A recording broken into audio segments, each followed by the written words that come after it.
ரத்த கொதிப்பு என் மாமனாருக்கு ரத்த கொதிப்பு ஒச்சக்கல்ல முண்ட கல்ல பருப்பு ஃபீவர் வந்தா குடி சிரப். ஹலோ பா என்னப்பா ஆச்சு? யாருக்குப்பா ரத்த கொதிப்பா? பா இது ரிங் டோனுப்பா. Ring Donna? முதல்ல அத்தா மாத்திர அப்பதான் வாழ்க்கை மாறும். சரி நீ தூங்க. ஏய் யாரா அது போன்ல? அது ஃப்ரெண்டுப்பா. மணி 1 அத்தராத்திரில எந்த ஃப்ரெண்ட் ஃபோன் பண்றது? அது பித்த முச்ச ஃப்ரெண்டுங்கெல்லாம் அத்தராத்திரில தான் ஃபோன் பண்ணுவானுங்க. நீ இத்தனை நினைக்காம சித்தியை நினைச்சுனே தூங்க. நான் 10 நிமிஷத்துல வந்துடுறேன்.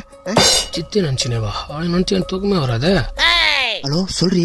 இன்னும் எவ்வளவு நாள் தான் வெயிட் பண்றது? ஏன் நேத்தாண்டி வந்து பாத்து போனேன். அது இல்ல, எப்படி எங்க அப்பா கிட்ட வந்து பேசுவ? பாரி பப்பிமா, நான் உங்க அப்பா கிட்ட பேசணும்னா அதுக்கு முன்னாடி நான் எங்க அப்பா கிட்ட பேசணும். பேசு. ஐயோ எங்க அப்பா கிட்டயா? அவன் சரியான சைக்கோடி. லவ்னு பேராத்தாலே வவ்வுன்னு குலைப்பான். பேசாம நம்ம ரெண்டு ஓடி போயிடலாமா? ஓடிடலாம்ப்பா. என்னடி குரல் மாத்தி பேசுகிறா?